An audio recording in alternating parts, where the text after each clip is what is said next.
If you grew up being told you were too sensitive, too dramatic, or that you made things up, you might still be carrying the weight of those words today. Maybe you were blamed for things that weren't your fault. Maybe you started to question your own memory, your own feelings, your own truth, until you stopped trusting yourself altogether. What if I told you that wasn't just lying, that was gaslighting, and the difference between the two isn't just about words, it's about psychological manipulation that can quietly dismantle your identity, your confidence, and your ability to feel safe in your own mind. In this video, we're going to break down the difference between gaslighting and lying, how they show up in relationships, and why so many of us who've experienced childhood trauma are more vulnerable to it as adults. We'll also talk about how to begin rebuilding your reality, reclaim your voice, and reparent the part of you that was made to feel small, confused, or invisible. Because the truth is, you were never crazy. You were conditioned not to trust yourself. And today that begins to change.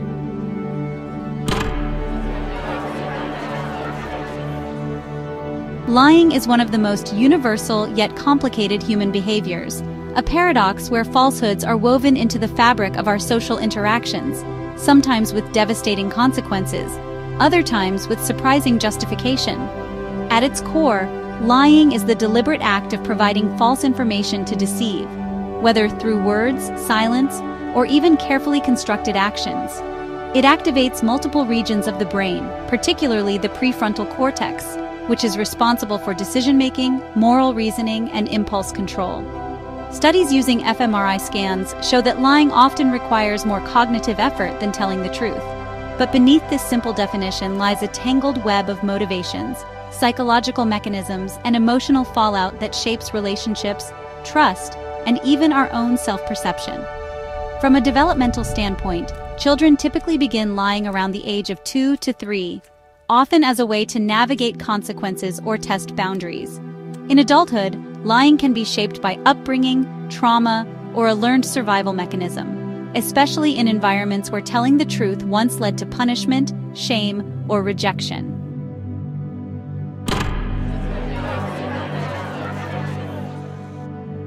A renowned psychologist, Dr. Bella DiPaolo, a leading expert on deception, found in her research that people lie, on average, once or twice a day, often in small, seemingly harmless ways. Some lies are told to avoid punishment, like saying, "I didn't eat the last cookie." Others to manipulate a situation, such as claiming, "I'm stuck in traffic when running late." And some are even meant to protect others with statements like, "Of course, that outfit looks great on you." Psychotherapist and relationship expert Esther Perel observes that while lies can sometimes serve as social lubricants, they can also corrode the very bonds they were meant to preserve. The intent behind a lie matters deeply. A child lying about a broken vase to escape scolding is different from a partner concealing an affair, or a public figure distorting facts for personal gain.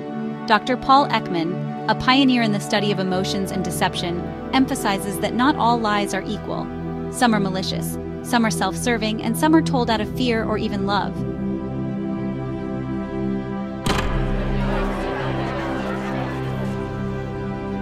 Lies can be blatant fabrications, subtle omissions, or even carefully crafted half-truths. They live in whispered secrets, forged documents, exaggerated stories, and fake smiles. They can also be nonverbal, expressed through gestures, body language, or even silence, adding another layer to their complexity. What makes deception so insidious is that it doesn't always announce itself. As author and psychiatrist Dr. Gabor Mate notes, the most damaging lies are the ones we tell ourselves. Self-deception, convincing ourselves that a lie is true, can distort our reality just as much as the lies we tell others. In fact, studies in behavioral neuroscience have shown that self-deception activates similar brain pathways as outward deception, particularly in areas responsible for reward and emotion regulation, like the prefrontal cortex and limbic system. Over time, this distortion can lead to cognitive dissonance, internal stress, and a disconnect between who we are and who we pretend to be.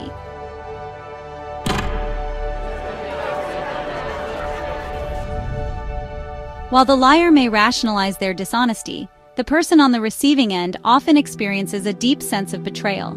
Dr. Shirley Glass, a groundbreaking researcher on infidelity and trust, found that discovering a lie, especially in close relationships, can create lasting wounds, shaking the foundation of trust. Unlike gaslighting, where the victim's reality is deliberately undermined, Ordinary lying allows the deceived person to remain grounded in their perception of truth. But that doesn't soften the blow. The moment a lie is uncovered, emotions like anger, hurt, and disillusionment flood in, sometimes leaving scars that take years to heal. Yet, intriguingly, studies show that humans are surprisingly bad at detecting lies. Psychologist Dr. Robert Feldman's research reveals that most people, even trained professionals, accurately spot deception only about 50% of the time, barely better than chance. This leaves us in a strange predicament. We lie often, we're bad at catching lies, and yet when we do discover deception, it cuts deep. The fallout can include broken trust, emotional distance, and relational instability. While lying doesn't always lead to trauma, it often creates disappointment, tension, and confusion, especially when it happens repeatedly.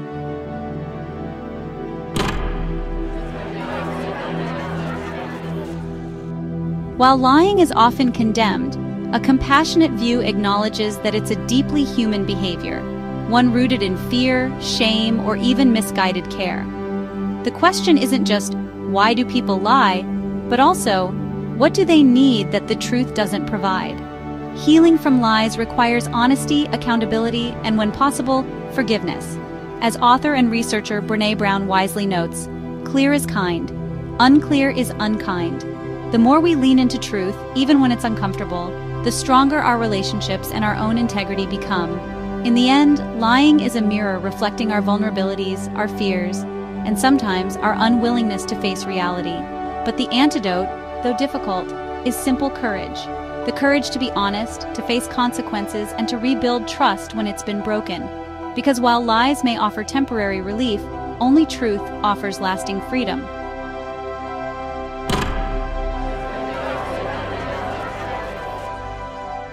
Gaslighting is psychological warfare, a sinister form of manipulation where the victim's grasp on reality is systematically dismantled. Unlike ordinary lies, which conceal or distort facts, gaslighting seeks to destabilize a person's very sense of truth, making them doubt their memory, perception, and even sanity.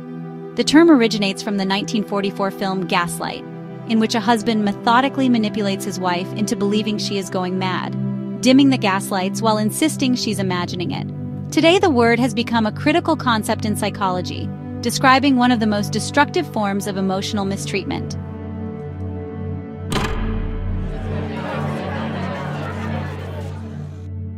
While a liar may deceive to avoid consequences or gain temporary advantage, a gaslighter's goal is far more insidious: control through confusion. Dr. Robin Stern, author of The Gaslight Effect, explains that gaslighting is not just about being wrong, it's about being convinced you're losing your mind. The gaslighter thrives on power, making their victim question reality so thoroughly that they become dependent on the manipulator for the truth. This could be a partner who denies saying something cruel, "You're too sensitive, I never said that." A boss who rewrites history. That deadline was always Wednesday, not Friday, or even a political figure who dismisses verifiable facts as fake news. Psychologist Dr. George Simon, an expert on manipulative behavior, notes that gaslighters often exhibit narcissistic or antisocial traits, exploiting others' trust to dominate them. The intent isn't just to deceive, it's to erase the victim's autonomy, leaving them disoriented and easier to control.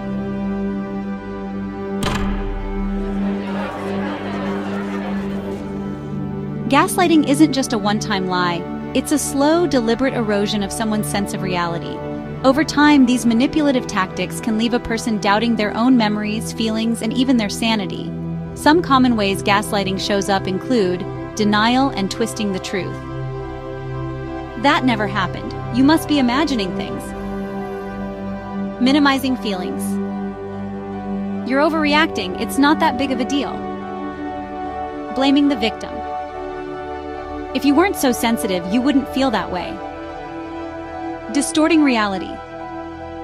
Deliberately hiding belongings and accusing the other person of losing them, or altering messages to make them question their memory. If any of this sounds familiar, please know, your feelings and experiences are valid. Gaslighting can be subtle, but its impact is real, and you don't have to navigate this confusion by yourself. Dr. Stephanie Sarkis, a specialist in gaslighting and narcissistic mistreatment, emphasizes that gaslighters often escalate slowly, starting with small, plausible deniability before escalating to full-blown reality distortion. This drip feed of doubt makes the victim more susceptible over time, like the proverbial frog in boiling water.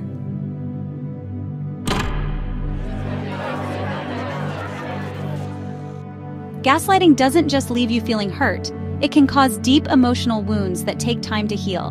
Many reclaimers share similar painful experiences, including constant second-guessing. Am I losing my mind? Why can't I trust my own thoughts or memory? Feeling alone and misunderstood. Gaslighters often cut off their victims from loved ones, leaving them without support or reassurance. Losing confidence in yourself. Over time, you might start to rely entirely on the gaslighter's version of reality because your own judgment feels unreliable. If this resonates with you, please know what you're feeling makes sense. Gaslighting chips away at your confidence, but your truth still matters. Healing is possible, and you deserve to reclaim your sense of self. Dr. Judith Herman, a pioneer in trauma research, links long-term gaslighting to symptoms akin to PTSD, including hypervigilance and dissociation. Unlike typical lying, where the deceived at least knows the truth once the lie is exposed, gaslighting leaves reclaimers struggling to reconstruct their own reality. A process therapist and author Dr. 𝒚𝒐𝒖'𝒓𝒆 compares to rebuilding a house after the foundation was dynamited. Long-term gaslighting can result in symptoms of anxiety, depression, complex PTSD, CPTSD, emotional numbness, or codependency. It can distort a person's identity so much that they no longer recognize themselves, and may feel chronically unsafe, even when the gaslighter is no longer present.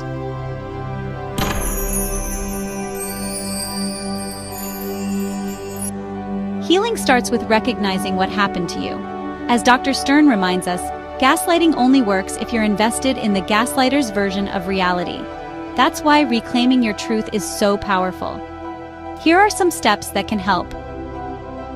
Keeping a record. Writing down conversations or saving messages can help you trust your memory again. Leaning on support. Talking to a therapist, a life coach, or a trusted friend can give you the clarity and validation you've been missing. Protecting your peace. Sadly, gaslighters rarely change. Sometimes, stepping away, even if it's hard, is the bravest thing you can do for yourself. This journey isn't easy, but you are stronger than what was done to you. Little by little, you can rebuild your confidence and trust in yourself again. You deserve that freedom. Reclaiming your voice. Start by validating your own experiences. Speak it out loud, even if it's just to yourself. Use phrases like, "I'm allowed to feel this way. My perception is valid. I don't need someone else's approval to trust my experience." When you begin naming what happened, without minimizing or doubting it, you take the first step toward self-trust. And if you're ready, use your voice with others, set boundaries, express how things made you feel, and say no without apology. Reclaiming your voice also means letting go of the fear that your truth is too much. Reparenting the wounded inner child. Gaslighting wounds the part of you that needed to feel seen, heard, and safe. Reparenting means meeting those needs now, with gentleness and consistency. Ask yourself, what did I need to hear back then? Then give yourself those words daily. I believe you. You're not too sensitive. You make sense. Support this healing with nurturing rituals, like comforting routines, soothing touch, or visualizing your younger self being held and protected. Even a simple letter to that inner child can begin to restore the safety they longed for. As Viktor Frankl, psychiatrist and Holocaust survivor, said, "A lie destroys not just the trust between people, but the liar's own grip on what is real." Gaslighting weaponizes this, twisting reality until victims doubt their own minds. But awareness is the antidote. By recognizing the tactics, trusting our instincts, and refusing to surrender our truth, we reclaim not just our minds, but our freedom. One of the first steps in healing from gaslighting is learning to trust your gut again. You can begin by practicing reality checking, writing down events and how you felt in the moment, without filtering it through someone else's version of events. Over time, this helps rebuild your inner compass and reconnect you to your truth.